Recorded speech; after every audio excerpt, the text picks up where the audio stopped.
They won't. They give me my theme music.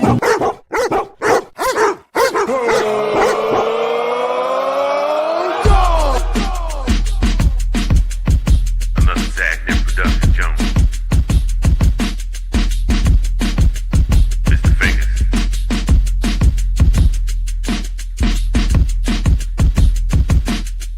Collin from the DMV.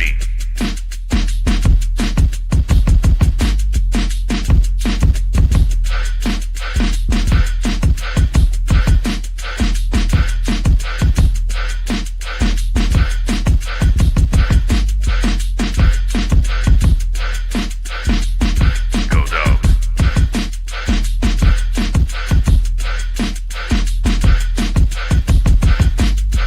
Yeah. Let's go.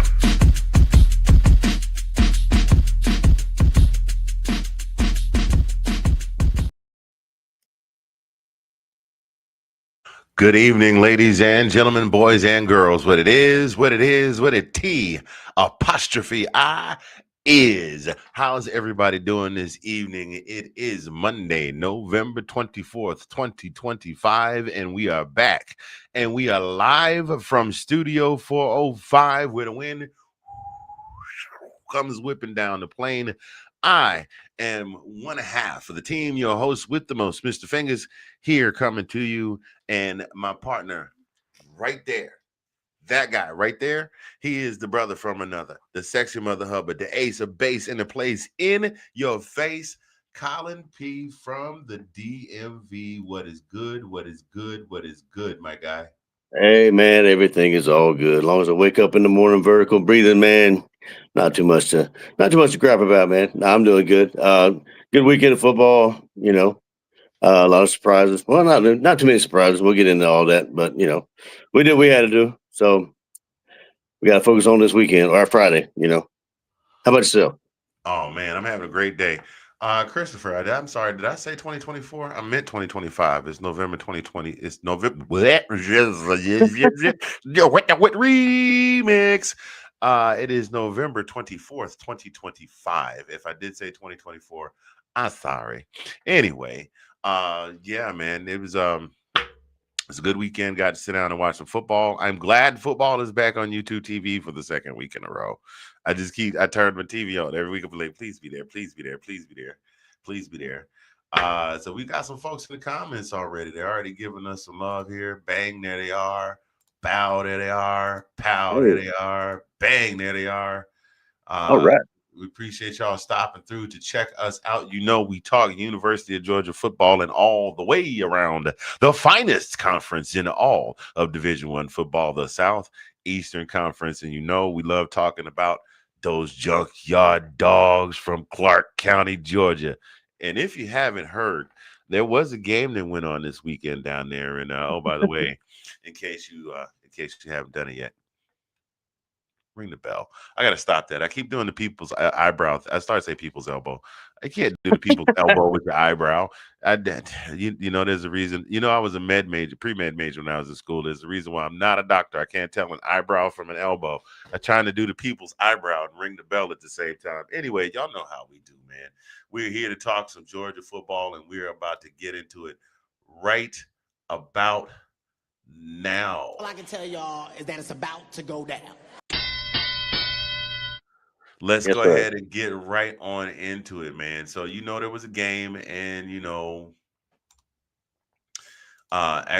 a game and, the Dogs did their thing. They beat Charlotte. And yes, it was Cupcake Week, and you can call it whatever you want to call it. Everybody played a little something.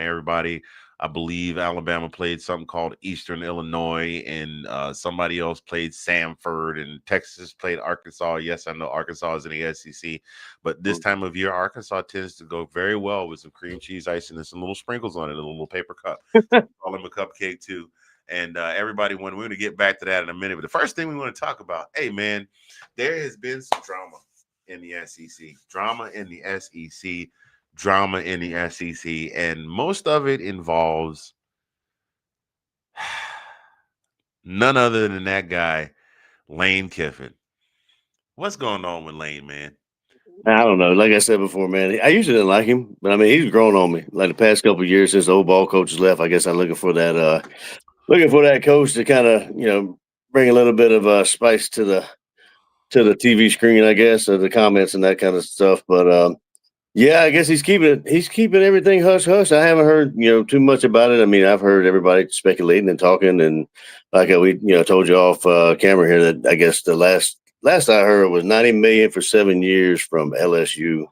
But then again, you hear people saying they saw him at Gainesville. They seen the Gainesville, here and there and everywhere. And surprised I haven't heard of the flight logs that they had for for him, going where he's going. But who knows, I man? I do. mean, You have seen that, man. People have been tracking him around just like they were tracking. oh, had it? Yeah, they were tracking him around just like they would. Remember when Lincoln Riley, when it was, is he going Right, to stay right. at Oklahoma? Is he not? And the private jet is leaving here and going there. And I want to know who the hell is giving out. What I want to know is, they're not supposed to be giving out flight logs. So who's tracking these planes is what I want to know. Where are they getting this information from? And if Yeah, you got that the funny thing is they're probably wrong. They're probably getting the wrong plane. They probably got he's probably playing chess. Probably playing like they do when they people like they steal cars. They move car to car. Who knows, man? Yeah, bro. So for those of you that have been living under a rock and have not gotten your YouTube T and then went to subscribe to Hulu and now you're stuck for 6 months because that's how Hulu does you. We know who Hulu's owned by.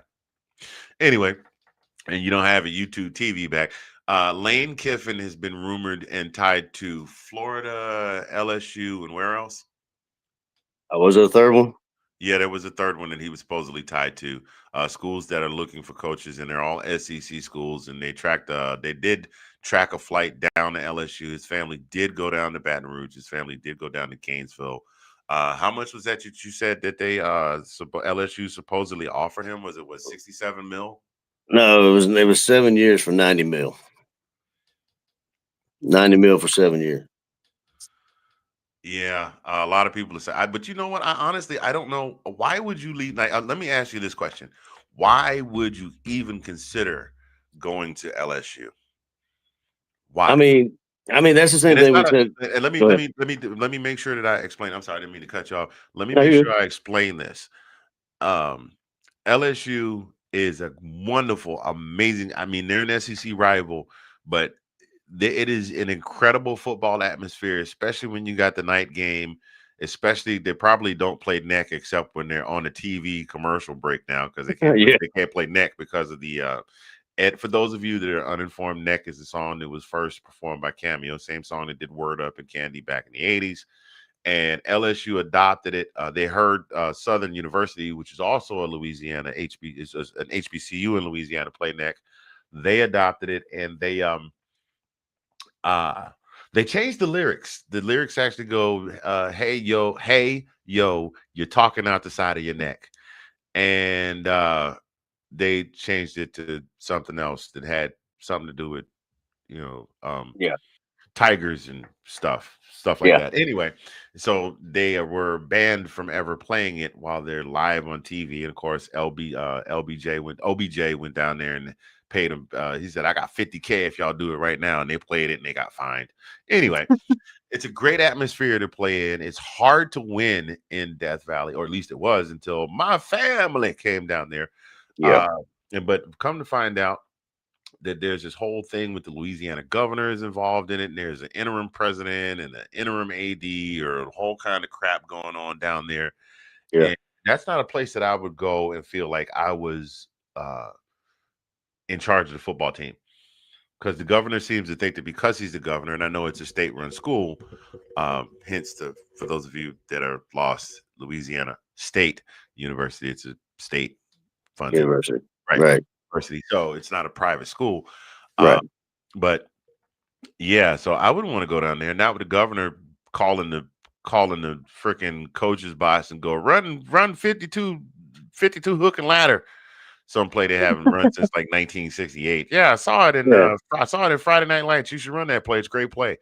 That and then you've got, I mean, it's just a whole bunch of mess going on there. Florida, maybe a little bit more potential just because Florida is one of the richest. Like We have always said the 3 richest states in terms of football talent in the last 20 years have been California, Texas, and Florida. That's not a Right. knock on Alabama. There's tons of talent comes out of Alabama, but we also know Alabama also recruits where outside of Alabama? Florida, Texas, and California. So Florida is rich, probably one of the most talent rich football, one of the most football Yeah, talent rich states in the country. So absolutely. it would be a great place, and I think they would be kind of willing to hand him the reins, especially with what he's done at Ole Miss. Auburn, I don't know. We'll see. I mean, honestly, the speculation is he's just waiting for a crease to get his foot back on campus at Alabama. Yeah, I mean, I think if he were to go somewhere like LSU, I wouldn't pick LSU because I think he'd had a mentality like Saban. Because I mean, Saban went to Alabama only if he could run the show. You know, what I mean, that you if you watch any of the 30 for 30s or any of the documentaries on Saban, he went in there, telling them straight up that he ran the show. He wasn't coming if he couldn't run the show. So I would see as Lane Kiffin doing the same thing. But I mean, really have trouble. I have trouble with these coaches like going to these schools and creating the environment and the standard and actually having success. And then I understand money talks, but I would have a hard time leaving. I mean, and then at the end of it all, you're lying to your team. You're lying to your team. I mean, like you're lying to the players. I mean, most of them have. They say they're not going to do something, and they next thing you know, they're on the first thing smoking to a team they said that they never would, set foot on. Campus they never set foot on, and they bleed. What's his name from USC? Yeah, you just mentioned him. Old. I am the coach of the Oklahoma Sooners, Lincoln Riley. Yeah, Lincoln Riley. Yeah, And then less than 24 hours later was on a plane to Los Angeles. exactly. Yeah, exactly. The lie he didn't tell, but they didn't have him picking. Didn't have him picked to go to Oklahoma. You know what I mean? Or going to or the team he was going to. But still, I don't get why these coaches leave like that. Well, there's another good point here, right here from Dana. Thank you for joining the show, Dana. LSU is fighting right now to not pay Brian Kelly. Oh well, Dana. The theory there is they're fighting to reduce the payout to Brian Kelly so that they can get Lane Kiffin down there. That's why they're fighting it, because they don't think that they have enough money to be able to pay him. Yeah, and I don't know how much he's making at Ole Miss right now. I mean, I don't know if that's even would be a step up for him, but he's not going to go anywhere without being a head coach. That's for sure. He's not going to. Well, his salary is readily available since he's a state sponsor, since he's a state paid employee. $9 million. His contract a year. 2020. Yeah. Yeah. But the deal with that is, so what's going on with him right now is Ole Miss being afraid that they're going to leave. Today is Monday. Okay. The Egg Bowl against Mississippi State, their in-state rival, during rivalry week, during Thanksgiving, the most watched football weekend in the country behind the Super Bowl. Well, behind the Super Bowl is coming up this coming Saturday. And they have told him he needs to declare whatever his intentions are with Ole Miss by, I think it's Thursday or Friday, or they might not allow him to coach in the Egg Bowl. Wow. That will seal the deal if he doesn't coach the Egg Bowl, I think, on both accounts, right? In your opinion. Well, here's the thing. You're on the verge of going 11-1 and potentially going to the SEC championship. Granted, some circumstances would have to take place, which we'll discuss later in the show.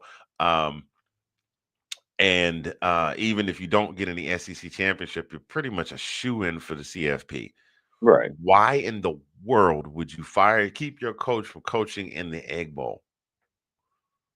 That's like shooting yourself in the foot to scratch an itch. Yeah, and I don't think there's any kind of, well, I don't know, everything's, but I mean, a lot of things probably behind the scenes, but I've never heard of any trouble, like any kind of drama between him and Ole Miss. You know what I mean, or anything to that nature. Why he would be looking to leave. Aside from money. And my point though, when you're making that much money, I mean, really, how much is a couple more $1 million a year? I mean, A lot. just status. I mean, like, dude, come on. A lot. Bruh, if I had 10 million, I'd be trying to figure out how to get 2 more million too. Because You 10 million, just greedy, man. unless you, nah, man. Look, cost of everything's going up. 3-4 years ago, I could go buy myself a New York strip in the grocery store for about a good $9-10. Now it's about $82.76 plus a skin sample. I'm just saying. Just saying. I mean, like, yeah, you only get half that anyway because they're gonna take half of it for taxes. But I mean, I get it. But still, Depends on where you live and how the state tax runs. If you live in Texas, if you're in California, Tennessee. I'm sorry, you live in Tennessee, ain't no state tax, and I don't think there's any in Texas either. none in Florida. You live in California, you got to make you need them extra couple because they're gonna take that. You see what happened to Nico? Oh yeah, I still don't understand that move. I don't understand that move at all. He let somebody. Him and his brother. Listen. He's 18, 19. He's 19, somewhere between. I forgot how old he is. Nico is like what 2021. At that age, they're not thinking. You got people in his head going, "Man, you better than what's the boy's name? You better than Julian saying. You better than Carson Beck. You better than Gunnar Stockton. You better than Arch Manning. You could get more money if you go to California and you should get more money." And then Tennessee said, "What did they give him? They gave him the they gave him the office appropriate answer, the office appropriate version of FAFO. Feel free to test that assumption at your earliest convenience," and they sent him on his way. You heard what Biggie said though: "More money, more problem." Yeah, then we found that out. We definitely found that out. Yeah, and Dana is hitting all the talking points tonight. And she's right. He'll go wherever somebody's looking to pay him some more money. Oh, absolutely. Oh man, by the by, if you guys do not listen to or watch SEC Shorts, you need to go check out today's episode. It is all about Lane Kiffin. So will he, won't he, where will he wind up? That is the big question with Lane Kiffin going on this week. We'll keep you posted as that goes along. More than likely will be a Car Chronicles bit. You guys can see those here in the shorts section of this YouTube page for those of you that are watching. Again, we're going to keep this thing moving on to our very next segment here. The dogs, as we said, dogs take on Charlotte. Yeah, it's a cupcake team, but they ran the table with them. They wound up winning by a score of 35-3 at home. Just scrubbed them. I mean, yeah, it was to be expected. This is one thing I don't like about SEC schedules. You get the warm-up games in the beginning of the season. Mm-hmm. You get into conference play, and then the week before rivalry week, then you get that one last game in, and that maybe it's just so you can get your seniors out there for senior day, because a lot of times that's your last home game of the season. Mm-hmm. So you can trot your seniors out that weren't starters and let them get some game time and let them play. But man, come on. You got if you are a playoff contender, you probably should be playing up instead of playing down. You know what I mean? Because now you're down, because next week they've got to take on Georgia. We'll get into the Georgia Tech thing anyway. Let's break down this game, because you know me, I'll run my mouth. So Gunnar Stockton. Gunnar didn't have a huge game. It wasn't huge. He went out there. He did what needed to be done, though. But he really didn't have to do a lot, because the run game was absolutely phenomenal. Well, I mean, he did what he needed to do, not get hurt. I mean, that's the thing that I worry about these types of games, And again, like you said, coming up to the end of the season, the important games, if you're, in the hunt, so to speak, there's always that, that chance that you don't want to happen. So. But I was surprised he had 2 interceptions. No, he just had one. Oh, yeah, one. Okay, the grabber switch too. Does it? Okay. Yeah, I did see that. I didn't see a whole bunch of the game. I saw some of it, but I mean, I did see that interception. I was like, "Come on, Gunnar." Nope, that was Charlotte that had 2 interceptions, not Gunnar. There we go. It's been corrected. Yeah, Charlotte threw 2 interceptions. The defense really came up big. The defense, did I put their stats up there? I did not, but the defense had a great game.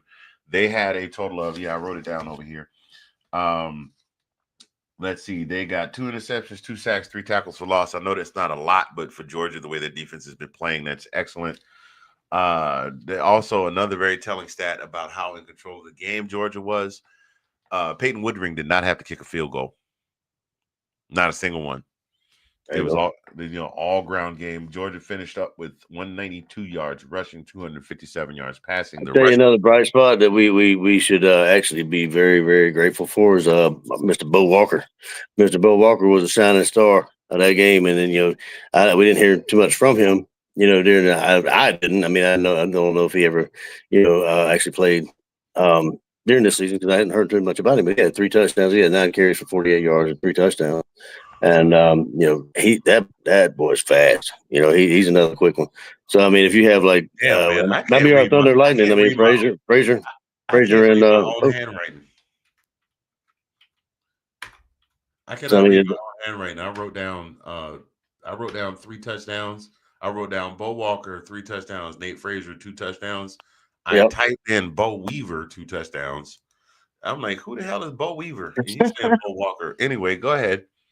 No, I'm saying, I mean, our running back room is stacked. I mean, you got Frazier, Walker, I mean, and Phillips, obviously, and then even Roger Robinson, the guy we talk about a lot that had been hurt most of the time, but he got in there for carries for 25 yards. My boy Cash had 1 for 6.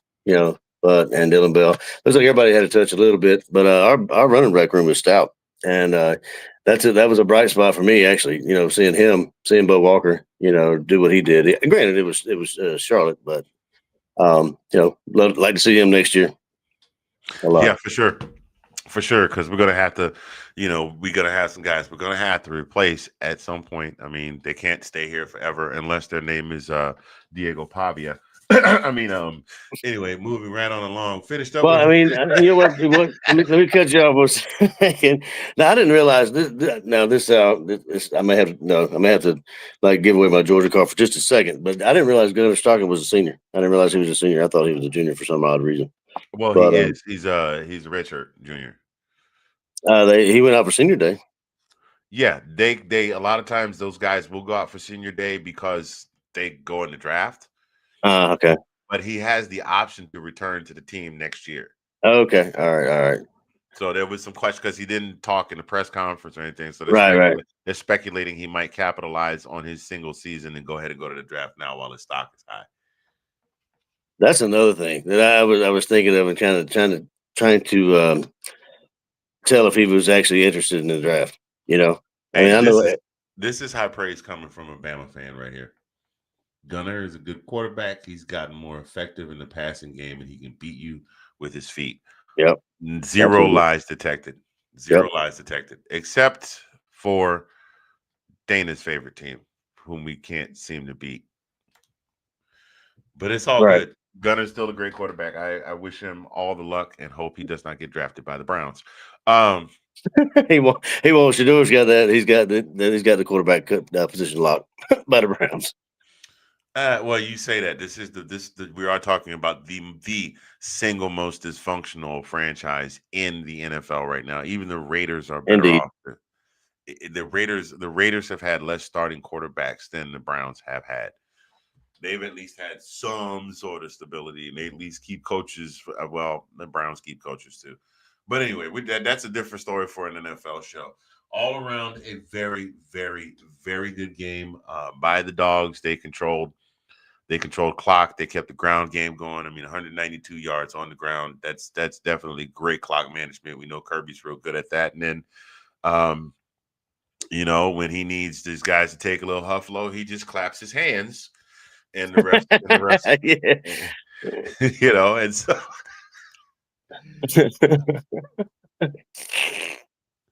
sorry, I had to do it. Is that how you clap? I thought that was how everybody clapped like that. Oh yeah, you ain't never heard the call? Why? That's how they clap. That's just like that. It's like anyway. The Dogs have great clock management and keep away from Charlotte for 4 solid quarters of football. No major injuries that we know of. No word on whether Allen was back on the field today. He was hurt last week against who did we play last week? Last week against Texas. But hopefully he will be back in time. Yeah, he was actually on the field walking. I didn't see an air cast, but he was walking out there. But Okay. I don't know what the prognosis. So we'll have to see. Yeah, but overall, Georgia comes out, plays an excellent game in a lead up to just basically a warm-up game to get ready for Georgia Tech next week, who despite their couple of losses still right now are 8-2, and we will be facing them next week in the Georgia Dome. For those of you that are just tuning in, if you're watching live, if you happen to be catching us right in the middle of the video, if you're just getting started with the video, in which case you will run into this point in the video at about the 27-minute and 44-second mark. Welcome to This Week in UGA Football. Mr. Fingaz here, Collin P from the DMV there. We're talking Georgia football. Right now, Collin and I are going to take a quick break. Don't go far. We will be right back, and we're going to talk some more about we're going to wrap up this Georgia-Charlotte game and get into the upcoming Georgia Tech matchup. Good, clean old fashioned hate that is going to take place next week at Mercedes-Benz Stadium. Don't go anywhere. We'll be right back.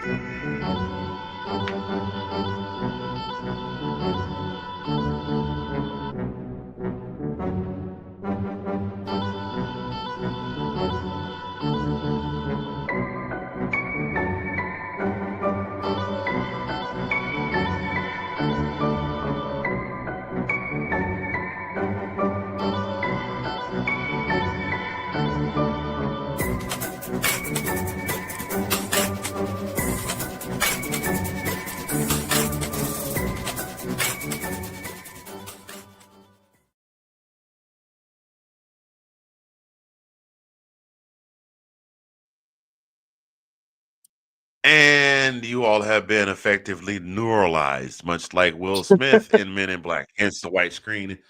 These are not the droids you're looking for. Welcome back to This Week in UGA Football. Mr. Fingaz, Collin P from the DMV. So, dude, I mean, is there anything that you can really say that you can take away from this game that was not good? Charlotte? Nah, no. I mean, what is good is we got to see a little bit of Puglisi. He's going to be probably unless somebody else wins the job, he's going to be the successor, heir apparent, or successor to Gunner. So it was good to see him get in there for just a little time. I didn't see anything. I mean, other than Gunner throwing that pick, and my main thing is like these games, just stay away from the injury bug, man. Just stay away from that. And we did that from what I can tell. Very well. No reports of any injuries or anything like that. But speaking of injuries, we were supposed to talk about this at the beginning of the show. When we opened up, because I don't know if you noticed the caption said trains. What was it? Planes and automobiles. Planes and automobiles with no trains. Well, we did the planes with the Lane Kiffin flying from one point to the other and having people speculating where he was going. Well, as far as the automobiles were concerned, very disturbing story coming out of Georgia. You guys listen, we know, okay. We know already about the behavior of the off-duty behavior of our players as pertains to what happens when they get behind the wheel of a motor vehicle. We've had about 187 moving violations since the season that Georgia won the national championship. Everybody wants to be Ricky Bobby. Yeah, or Knight Rider, or I can't think of it. Smokey and the Bandit. Or Fast and the Furious. That's what I was trying to remember. Or the Duke boys. We can go ahead and say this in Georgia. It could be Bo and Luke Duke. Yeah, it could be driving through Hazard County. And Hazard County is a real place, ladies and gentlemen. Trust me. Yeah. You won't find me there. Anyway, Because I can get my moonshine from the spot right down the street. Anyway, what was the gentleman's name again, sir?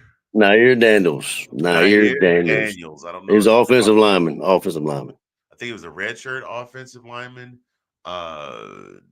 Freshman, Something like that. freshman, if I'm not mistaken. Oh God! Led the police on a high-speed chase, racked up about 31 individual charges, and that's not the weird part. His mother was involved. They had her pulled over for a traffic stop. She saw her son being chased by the police and tried to pull a pit move and block the police from chasing her son. So now both of them are sitting in jail. I don't mean to laugh, but I mean, it's you can't make it up. Seriously, you can't make this stuff up, ladies and gentlemen. This woman and her son are both sitting in jail. He's racked up about 3. It's almost like that scene from Liar Liar where Jim Carrey goes, "No, I have 278 parking tickets." Yeah, yeah. Like, it's crazy. It's absolute. Like, what makes you say? I wish the hell I would to see my son being chased by the police. I'd be like, I told him, God bless you, son. Good job. Hey, look, I'm not about to dip in my retirement to bail you out. You better hope you can get a good attorney. Well, hey, I was just saying that we had a good run, and I'm just hoping this is a one-off. Apparently, so did he. Well, not a run. No. Well, I mean, the part about him getting arrested is actually one of the Georgia coaches actually turned him in took him to the sheriff's office to turn himself in. That's how that happened, because they dropped the pursuit when they couldn't catch up to him, and he was going over 100 miles an hour in a 45-mile-an-hour zone, and he just went right by his mama. Oh, she was stopped, and then she took off after they took off. Dude, I mean, it's just crazy. I never ever have wanted to drive a car that quickly ever. Mm-hmm. I thought I wanted to watching the TV shows, and then I finally got a car, and I think the fastest I ever drove was about 90. I'm telling on myself, but I'm pretty sure statute of limitations has expired because it was 30 plus years ago. But I was married to the first wife, and she was pregnant. She was pretty close, and we had gone to a gospel concert, and we were on the way back from the concert. She started cramping real bad. I thought she was going into labor. Right. Do you want to talk about got back up the road from Brunswick to Savannah fast? Wow. Yeah, I bet you did. And it scared me. So you'll never. I mean, God, I hate driving 75 on the highway when the speed limit is 70. I hate it. Anyway, I mean, at 95, you ain't doing 95 on 95. You're getting past. That's in Atlanta. No, that's from here to there. Is what I'm saying. From here to my house. Well, it depends at what point, what part of 95 you're talking about, and what state. Because your boy does not mess around in Southern Virginia or anywhere in South Carolina. No, dude. Not to get off too much, but yeah, I took off one time leaving here to go to Folkestone, and I got to Suffolk. I mean, I ain't got to Virginia, not even out of Virginia. I got stopped, but I was going 98, so yeah, I deserved it. But wow. Well, yeah, we're gonna keep this thing moving right on along, ladies and gentlemen. So yeah, the Fast and the Furious Tokyo Drift, the Bulldog edition took place in Georgia over the weekend.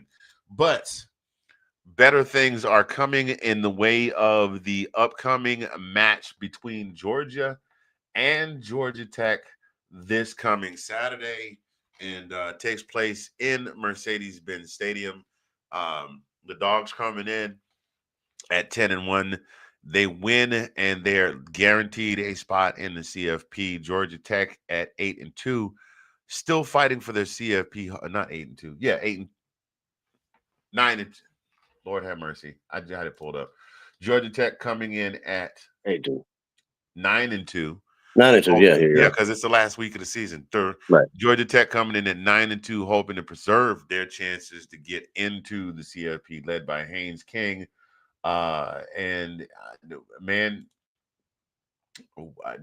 what can I honestly say about this game other than the fact that when we talk about Georgia rivals, we always want to talk about Florida. We always want to. Lately, we talk about Alabama all the time because we played Alabama. Just because, let me go ahead and set the record straight. Georgia and Bama are not rivals. Okay, rival is somebody you face every year, annually. That's considered a rivalry. Now, Georgia and Alabama, because Georgia and Alabama have been at the top tier of SEC competition over the course of the last 15 to 20 years, 100% have played each other quite a bit. And it has kind of evolved into, I'll call it a I'll call it rivalry like.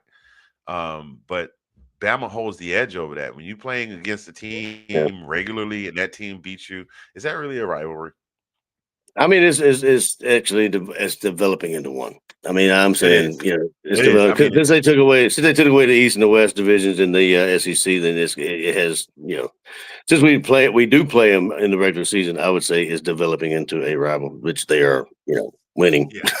At this point. And then and they've introduced, since they've done away with divisions and introduced home and home. So that means that, about another three years or so, when it cycles back around, we'll go to Tuscaloosa and then they'll go to Athens and maybe see each other in the conference championship again. But just looking at the head-to-head here, actually Haynes King has outpassed Gunnar Stockton in terms of yards by 124.65 for Gunnar, 2,500 for Haynes King.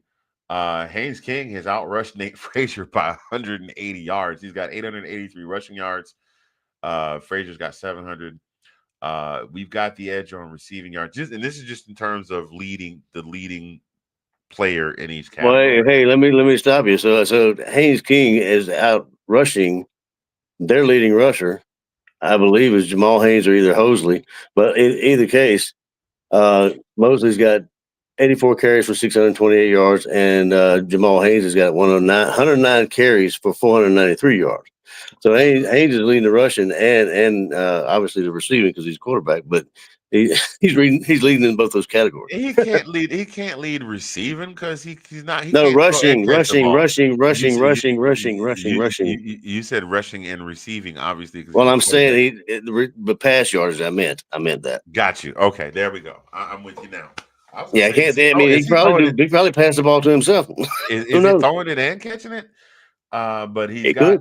But you on this? Nate Frazier's a bad dude. Nate only has 5 touchdowns.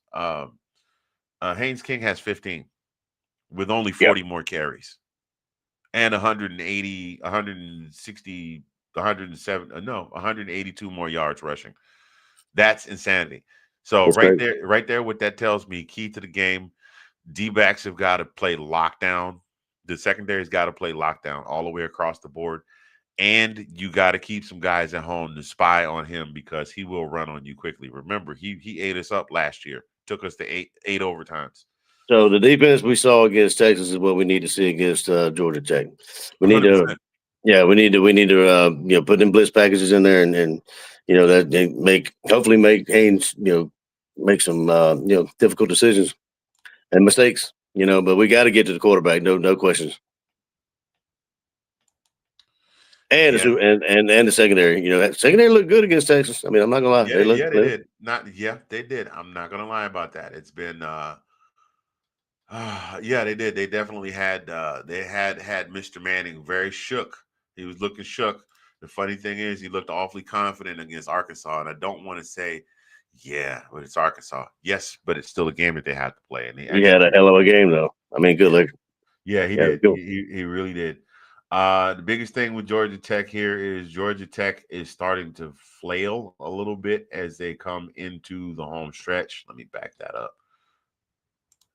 I clicked the wrong link. Won't you back that page up? My internet is slow. Come on, back that page up. Okay.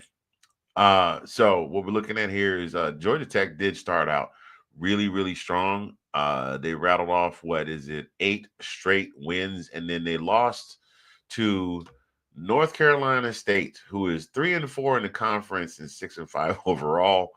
And then they pulled off another win against Boston College, but they eked by Boston College. And when I say eked, I mean eked because Boston College is 1-10. They almost lost to Boston College. And then they got run out of the stadium by Pitt The final score was 42-28. I thought you said they tried to come back. Well, yeah. I mean, evidently I was wrong. It does happen from time to time. Evidently. No, well, what I'm saying is they actually got it close. I think I don't know if they were 28-21 at one point, and then Pitt, took. I mean, I think Georgia Tech tried to do something that Georgia did, or vice versa. I can't remember. But anyway, last time I saw was that they were close. So I mean, I thought it was, my bad. I'm wrong. Nah, yeah, they did not. The score was 28-14 at halftime. My guy, it was never close. It wasn't. They Okay. held them scoreless in the third quarter, so they went up 35-14. Then they scored another touchdown in the fourth quarter to make it 42-14, and then Georgia Tech scored 14 points in the fourth quarter. So they outscored Pitt in the fourth quarter, but the game was already out of reach. I got you. And despite that, Haynes King had more passing yards than Pitt did. But I mean, he had to. When you're that far behind, you're gonna have to lean on your passing game. You don't have time to eat up clock by doing run plays. Therefore, this is why Haynes King was held to 76 yards rushing during that game, and even still, he managed to score a touchdown. Right. So he had 20 carries on his own. That's the thing is, like, I mean, I'm trying to figure. Like I said, I haven't watched him that much, but I wonder how many of those are scrambled or scrambles or designed run plays. probably a little bit of both. Probably half and half. You think? Yeah, about half and half. But I mean, as I'm talking to you, the game replay is running key I'm watching plays the here, thing. and that offensive line is just blowing the Tech defense off the ball. And let me tell you something, Georgia's got a pretty damn good offensive line with Drew Bobo and those guys down there. Drew Bobo and those guys, if they can keep Gunner clean, we shouldn't have a problem. Well, they're all healthy. They've been all healthy. I mean, I think a couple of them were hurt like midway through the season, maybe but I think we're kind of the first time we've all had them healthy. The past couple of games, past three. Well, since the Texas game, and the game before that. So that's a plus. But they are pushing people around at will. So I'm definitely thinking that like you said, at the defense that Texas had, that was a beautiful pass in the back of the end zone to make it 28-35. And there goes Turner. But okay, so they did get a little close. They did get a little close. They did get it to 28-35 with 2:46 left in the fourth quarter. But then you had Turner with the breakaway touchdown with 2:46 left to go. And that pretty much was the icing on the cake. Yeah. But still, it shouldn't have, Pitt shouldn't have, I wouldn't think Pitt would have beat them, as the year the Georgia Tech's having. But they spotted them. I mean, it was 28, what was it, 21-0 in the first quarter. So we know that it's hard to come back from something like that, Yeah, it definitely is. And yet, we've seen it happen before to another team from Georgia that we love dearly that just can't seem to win. That's another thing I'm looking forward to. Hopefully a team from Georgia winning in the Mercedes-Benz Stadium. I'm just saying, the one that also wears red and black.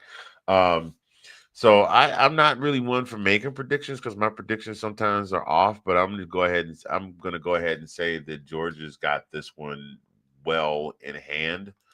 I don't think it gets out of hand early, but I do think Georgia begins to pull away late in the second quarter and just keeps them at arm's length for the remainder of the game.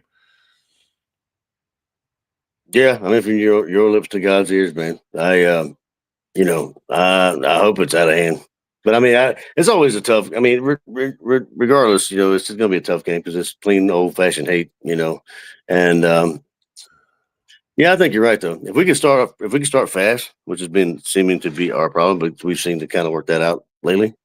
If we can start out fast, I think we got it pretty much in hand. Like I said, we're picked by 13.5 over under 59.5. So yeah, and that's the thing.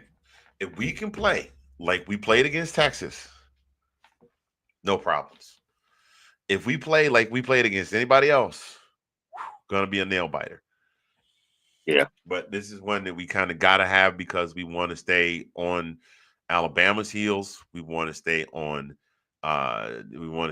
Texas A&M's heels because one of them may lose on Saturday, and we got to keep that thing close. Speaking of, that brings us to, we're just going to move right into our next segment. We kind of talked around. We're not even really going to talk about around the SEC because everybody not named Kentucky handled business, except for Florida because they got trounced by Tennessee. But then we were expecting that to happen as well. Anybody not named Florida, Kentucky, or Arkansas handle business. Okay.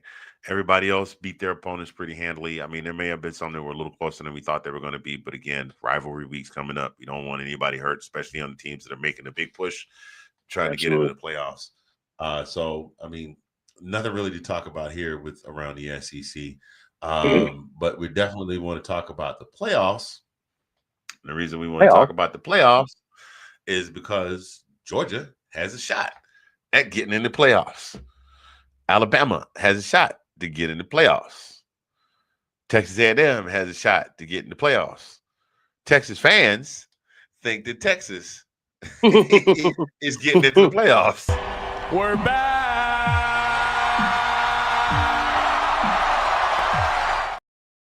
Back sitting on the couch.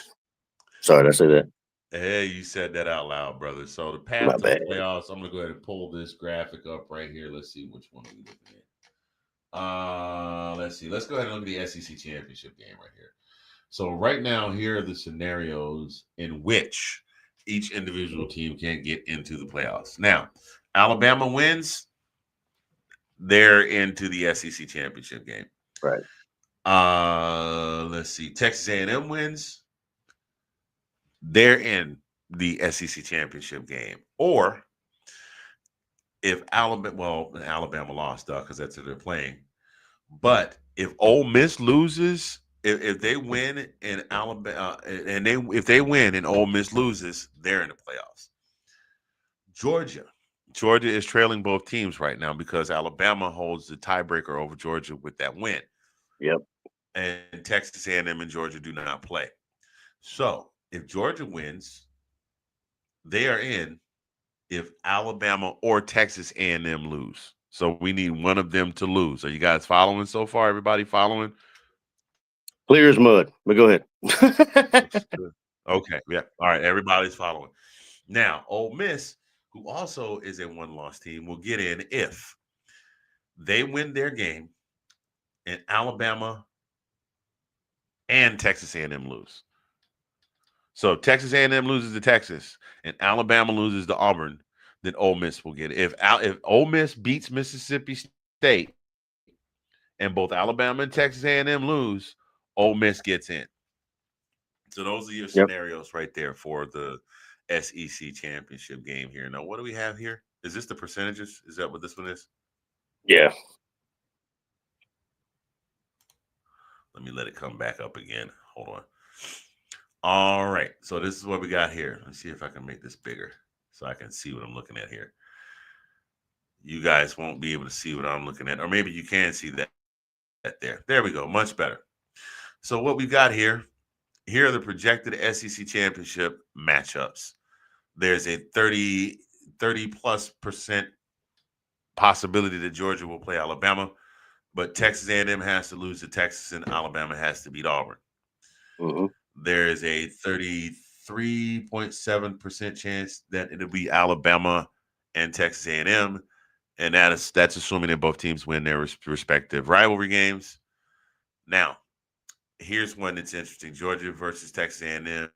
If Bama loses, and then 10.8% Georgia versus Ole Miss if both Bama and A&M lose, and those are your percentages there. So there's a whole lot going on, bro. Like, go ahead. And what they're saying is it is more than likely that Texas will lose and Bama will win and Georgia will play Alabama. Well, that's what Texas they want. I A&M. mean, let's be honest. That's what they want. But I mean, at the same point, I mean, I'll ask you this: do you think? I mean, would it bother you if we didn't play for the SEC championship? I mean, we're still going to get in No, regardless. no, not at all, It because might we'll be, still wind up getting it. yeah, it may be Doesn't our bother me. easiest path. I, Not that I'm looking for an easy I mean, path, but I mean, I've gotten to the point. Listen, all you glory-seeking UGA fans, just calm down. If we don't go to the SEC championship game, it's okay. We didn't win the SEC championship game in 2021 when we won the national championship, and we still won the national championship. So us and Bama split a pair of games. yeah. What's crazy though is we lost the SEC championship game and then we missed it. We did get in. So, Well, that's neither here nor there. yeah. We got in that year, and that was a 14 playoff. And then the following year, we beat LSU for the SEC championship and got in, and we wound up winning again. The third year we lost to Alabama. Last year we beat Texas. So we got a pretty good streak going to get into the SEC championship. But I mean, it doesn't hurt my feelings if we don't go. No, I agree. I Not agree. at all. Not I at agree. all. Because my goal is because the ultimate goal is to play in a championship game and to hoist that beautiful hardware right there. Absolutely. I would definitely take that hardware over the SEC hardware. We got enough hardware. Well, we got a lot out there, SEC hardware in there. Yeah. I mean, but it is what it is. You know what Bama fans are going to say. We still got more of those than you do. Oh, and yeah. it's true. For sure. Hey, look, I'm going to give Bama all the props in the world. I'm a Georgia fan that's willing to do that. The only time I'm going to talk smack on Bama is when it's time to play. And that's when I'm going to make my little hate week intros and things like that. Alabama, Georgia fans, we need to just go ahead and call it. Alabama is an excellent football program. I mean, you're talking about Bear Bryant, you're talking about G. Stallings, you're talking about Nick Saban. Kalen DeBoer has not quite gotten there yet, but he's right on the cusp. He's really doggone good. And say what you want to say, Kalen DeBoer has beaten us twice. And he was a new coach. Remember when Nick Saban left and people said, oh, they doesn't have Nick Saban to save him now. We got 2 losses against Kalen DeBoer. Just saying. Alabama is an excellent college program. And they didn't even make the playoffs last year because they had the 3 losses, but they still beat us. And I'll tell you what, grinds my gears. If Oklahoma can beat them and Michigan can beat them, why can't we beat them? Grinds my gears. I just think it's one of those things. It's just like we'll get there. It's like how the Red Sox couldn't. It's like how the Red Sox couldn't win the World Series until 2004, and then once they broke through, man, they just kept. Well, that's the thing that gets me is we finally beat them, and then we couldn't beat them anymore. We haven't been able to beat them since the national championship. Right, we beat them when it counted in the big game, but then for eventually and finally. And then we come back and we may have the formula. No, we ain't got the formula. They changed that. They changed the recipe. Yeah, they now it's only nine herbs and spices. Right. Yes, we know. Yes, Dana, we know. We give credit where credit's due, man. Come on, man. We know. Now me and that guy right there, we always gonna call it like we see it. Alabama has bested Georgia, and if you just go back to Mark Richt. I'm not talking about going all the way back to Vince Dooley because it gets sadder the farther you go. The win-losses get sadder. I mean, when it goes to Rick, you just change it. Just change it to from Alabama to Florida. So God. Well, they had old ball coach at Florida back then though too, and that was Rick's kryptonite. He couldn't beat old ball coach, and he couldn't beat Nick Saban. He could beat everybody else, but them two. There's something about them two. He just couldn't get over that hump. He beat everybody. He beat Auburn and Tennessee and Ole Miss and Mississippi State and Vanderbilt and and just couldn't beat that old ball coach. And he could not beat Nick Saban. But you know what? Georgia fans still love him. So man, we're gonna take a real quick break, then we'll wrap things up here. But like we said, Georgia taking on the Yellow Jackets. I'm gonna go ahead with I'm gonna say it's gonna be a 15-point win. I just don't know how it's going to be. It could be 15-0. It could be 33-18. It could be whatever. But I think Georgia's going to win this one by double digits. That's where I like to go with that now. I don't even like to give score predicts. So, having said that, those of you that are watching, we appreciate you very much. Please hang tight and stand by for more after these words from our friends.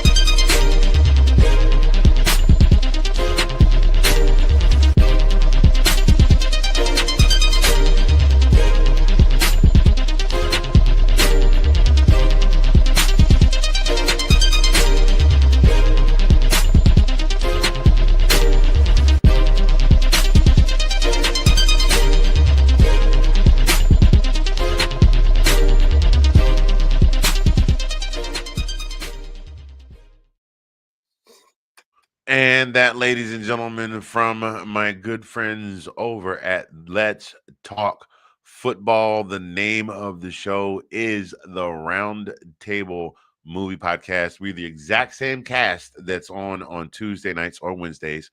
We haven't determined what day we're going this week. We're normally on Tuesdays, our regular night. Our schedules have been really wonky, so sometimes we alternate. And instead of talking football, we talk movies. That will be coming back after football season, depending on how we can make it work. It might be once a week, it might be every other week, but please make sure you tune in and watch that as well, along with my co-hosts, Mr. Nicholas I Want the Smoke Rosario, Miss Delilah Diversity with Delilah Crespo, and Miss Tina Potty Mouth Winter. That is the hey man, I've been there. I know. So I'm laughing. Yep. So I'm on the show with two Bears fans and a Broncos fan. So it's a wonderful thing because their teams are all winning and ours is not. No. Anyway, I didn't really have a last thought. I just, we're doing Thanksgiving. Thanksgiving is coming up this weekend. We can turn that off. Thanksgiving is coming up this weekend. So you guys are some of you are going to travel. Some of you are going to be local. I wanted to know, Collin, what's your favorite Thanksgiving dish? I don't think we've ever talked about that. To be honest, man, I've been kind of a couple of years, I've got a little bit of German heritage, and a couple of years ago, I think I'm just saying what we have is not necessarily my favorite, but some rouladen, rouladen, some German knödel, some stuff we had for Thanksgiving one time was great. But man, I go ahead.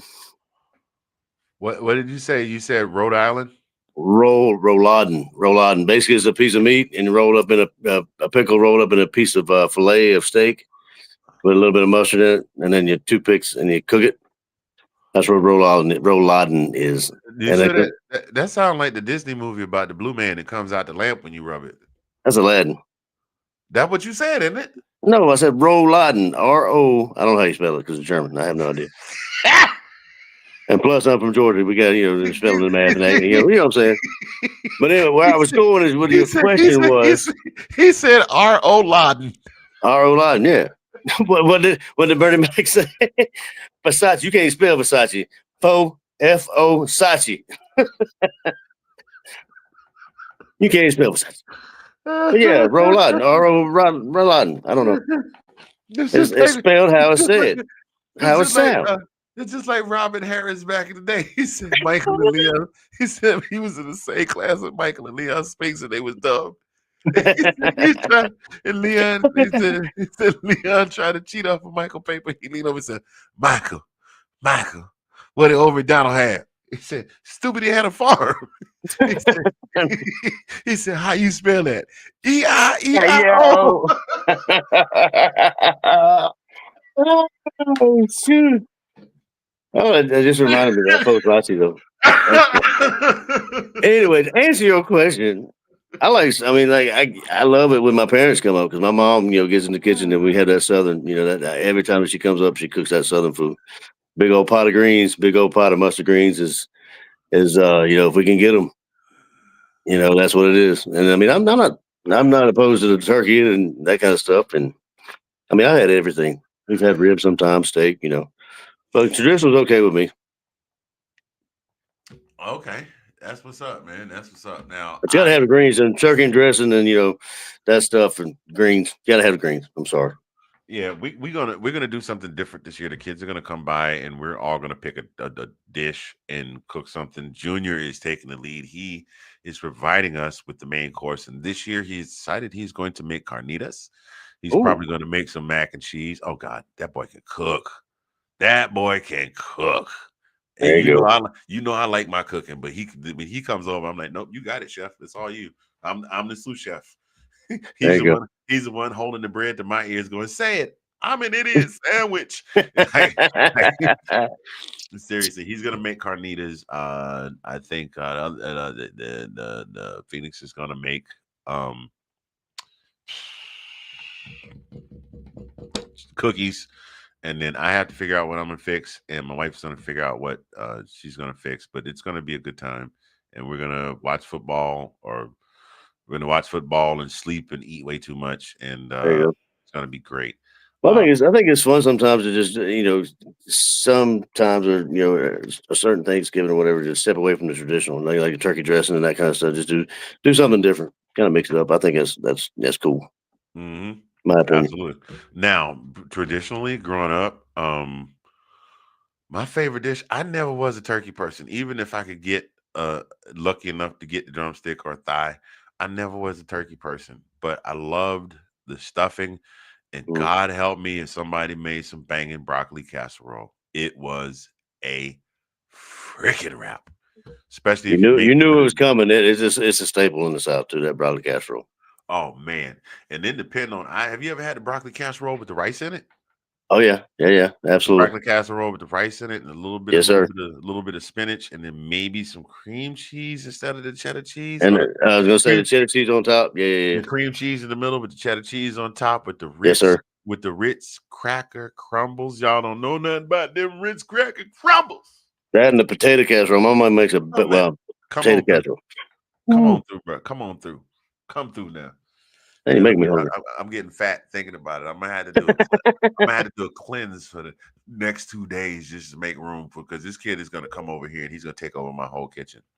And I'm gonna step back and I'm gonna let him. So it's It great. reminds me. It reminds me of that Friends episode when Joe was trying to finish that 18-pound turkey. When he comes back and he was eating before it was ready. He said, "Let me explain to you how the human body works. You got to stretch your stomach out before you start packing it in." Yeah. When you're 20 something, you can't Right, do right, that right, when right. you're 50. You looking at it, be like, eat this whole doggone thing, and then 2 slices in, you're like, oh my God, you got You the look at Pepto it, you gain Bismol. 15 pounds. Who you telling, dude? I'm gonna send you a picture, ladies and gentlemen. I am not very, I'm not very proud. I'm not very proud of myself. This past weekend, I was quite hungry, and I decided that I wanted something to eat. So what I settled on was I wanted a medium spinach feta pizza from Mm, Domino's with the hand tossed crust, because then with no garlic, because then I give the dog the crust because she loves the crust. Um, but then on top of that, there's a place called BBQ Chicken that I was introduced to in Northern Virginia. In Collin, there's still one over in Centerville, right down the corner over by the Giant, by the old Fast Eddie's mm-hmm, in Centerville. It mm-hmm, is the most delicious Korean fried chicken I've ever had in my life. And they opened up mm-hmm. one over here about a year and a half, 2 years ago. So in addition to the pizza, I had a good old 15-piece golden fried chicken wings. And when I tell you, I ate all of it and I regret nothing.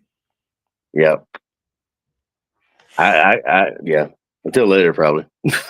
Nah, nah, No, nah, bro. I'm good. you survived. That's a good deal. Yeah, I survived. I slept well. I slept well, and on top of that, bro, I'm in the gym. I'm not saying I go to the gym so I can eat like that, because obviously blood pressure, all that dairy, Yeah. all that starch, all that fried food, not good for me. But I can take some small refuge in that I'm going to the gym regularly. Like I didn't eat a whole lot today.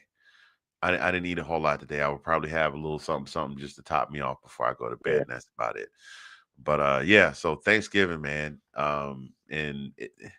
Anyway, just to not go off for another 20 minutes talking about food, because Collin and I both like to eat. Just so you know, when Collin and I met each other, we were collectively about 60 pounds lighter collectively. Oh, of course, yeah. Well, yeah, a lot thinner than I is now.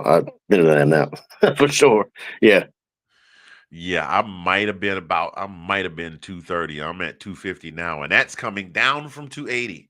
So coming down from 280. Actually, bro, I keep flirting with 250, but I can never get under it. I get down to 250, and then I think what it is in my mind, I relax a little bit and I start eating sloppy, and then maybe I'm not working out as hard. And I'm like, when did I get back up to 260? So then I work out again. It's like this cycle, this endless I go cycle. the other way. I get real close to 200, but I never touch 200.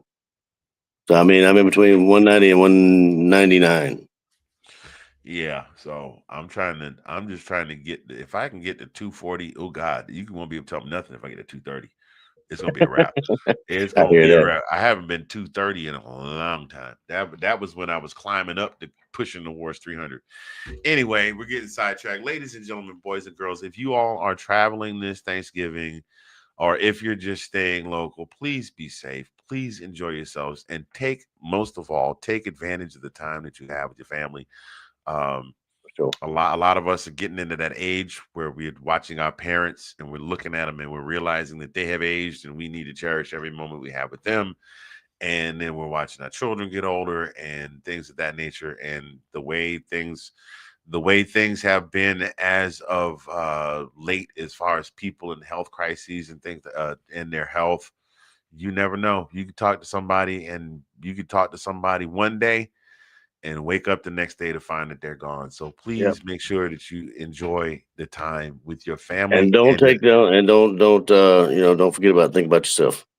Yeah, definitely think about yourself too, but take that time for your loved ones and the people that you love, and just make sure that you enjoy yourself and try not to worry about what's going on outside your four walls for a few days, because it's going to be right there when you get done with Oh, for with the sure. turkey. When you take your plate that you packed with way too much food that you're trying to sneak out to the car so nobody will steal it, and when you leave the house, all of that'll be right out there. So enjoy your Thanksgiving weekend, and please be safe traveling. Agreed.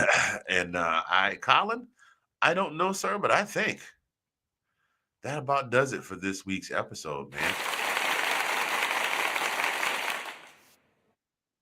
That about does it for this week's episode. So, I I mean, agree. I appreciate you, brother. We Yeah. get into the holidays, and I can't believe that the season is pushing towards the end. We only got a few short weeks, but I mean, dude, we're gonna blink, and we're gonna be looking at the national championship. So, I'm hopefully Georgia will be in it. But I mean, it seemed like the season just started, and now we're getting ready to play the last game of the season. Dude, that's how it always. I mean, that seems like how it always. Football season starts, and then before you know it's over. I mean, like these 10, 12 weeks or what have you. It just seems to fly right on by. Yeah, it does. It absolutely does. But I appreciate you, sir, and I love you to death, man. And y'all have a very good and happy Thanksgiving. Don't eat too much. Have you met me? Of course. But have a good nap. Let's put it that way. Don't eat too much, but have a good nap. Dude, you know I'm going to. I will probably, they'll be looking for me. I'll be in the room, sleep in the chair beside. I won't even be in the bed. I fall asleep in the chair before I get in the bed. It's crazy. Anyway, y'all, we appreciate y'all tuning in to this week's edition of This Week in UGA Football. Of course, we will have the little mini reports as the week goes on and into the weekend. Enjoy the food, enjoy your family, enjoy your games, enjoy your weekend. We will see you again collectively as a duo next Monday. Until then, y'all be good and go Dogs. Go Dogs.